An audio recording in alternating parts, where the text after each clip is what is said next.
आज का ये वीडियो उन लोगों के गाल पे एक थप्पड़ होने वाला है जो अपनी जिंदगी की चुनौतियों से डरकर हार मान जाते हैं, क्योंकि आज की इस वीडियो में मैं आपको दो जुनून से भरे लोगों की सक्सेस स्टोरी सुनाने वाला हूं, जिसे सुनने के बाद आपका खून भी खौल उठेगा। अफ्रीका के एक छोटे से गांव का लड़का जिसे फुटबॉल खेलने का जुनून कुछ इस कदर सवार हुआ कि वो कचरे में से उठाए फटे जूते पहनकर कपड़े से बने हुए फुटबॉल से प्रैक्टिस करने लग गया, क्योंकि इस बंदे के पास ना तो जूते खरीदने के पैसे थे और ना ही फुटबॉल खरीदने के। यहाँ तक कि इस बंदे को कभी कभार खाना तक नसीब नहीं होता था और ऐसे वक्त में ये लड़का मिट्टी खाकर अपनी भूख मिटाया करता था। मैं दावे के साथ कह सकता हूँ कि ऐसी कंडीशन तो आपकी नहीं होगी। वो फटे जूते के साथ फुटबॉल की प्रैक्टिस करता था, कोई नहीं था उसे ट्रेंड करने वाला, लेकिन फिर भी उस बंदे को अपने आप पे विश्वास था। ये जिद थी कि एक दिन पूरी दुनिया मुझे मेरे नाम से पहचानेगी। जब ये 12 साल का था तब इसके देश की राजधानी में फुटबॉल के ट्रायल्स हुए, लेकिन उसके पास वहां तक ट्रैवल करने के पैसे नहीं थे। लेकिन जुनून इस कदर सवार था कि 12 साल का ये लड़का 160 किलोमीटर भागते हुए वहां पर पहुंचा।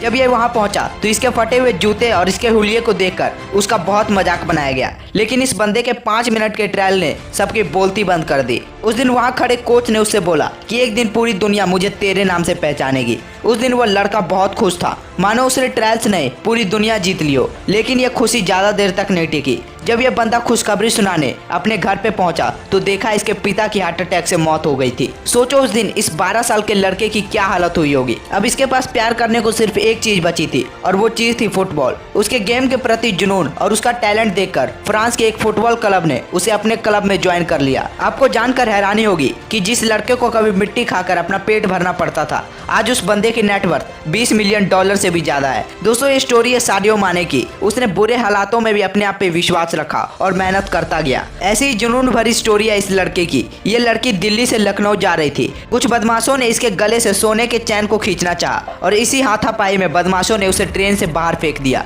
जब उस लड़की ने उठने की कोशिश की तो पता चला कि एक पैर कट चुका है और दूसरे पैर की हड्डियां टूटकर बाहर आ चुकी है। रात का समय था, कोई नहीं था उसे देखने वाला। रात भर चूहे उसके मांस को खाते रहे, लेकिन जब सुबह हुई तो कुछ लोगों ने उसे देखा और उसे हॉस्पिटल ले गए। एक पैर आर्टिफिशियल लग चुका था और दूसरे पैर में रॉड थी। इस कंडीशन में आप क्या करने की सोच सकते हैं, लेकिन इस लड़की में कुछ कर गुजरने का जुनून था। इसके सीने में आग थी। वो बचेंद्र पाल के पास गई और बोली मुझे एवरेस्ट क्लाइंब करना है। बचेंद्र पाल ने कहा कि तुमने इस हालात में एवरेस्ट क्लाइंब करने का सोचा, तुम तो एवरेस्ट क्लाइंब कर चुकी हो, अब बस दुनिया को तारीख पता चलना बाकी है। आपको जानकर हैरानी होगी, उस लड़की ने ना सिर्फ एवरेस्ट क्लाइंब किया बल्कि दुनिया की 7 पीक पार कर ली। वो लड़की और कोई नहीं बल्कि अरुणिमा सिन्हा है। दोस्तों, तकलीफें तो हर एक की लाइफ में आती है, लेकिन उन्हें पार करने वाला ही सिकंदर कहलाता है और उन्हें सिर्फ वही पार कर पाता है जिनके सीने में एक जुनून होता है, जिनके दिल में एक आग लगी होती है। दोस्तों, अगर आपको ये वीडियो पसंद आई तो वीडियो को लाइक करके चैनल को सब्सक्राइब कर लेना। जय हिंद, वंदे मातरम।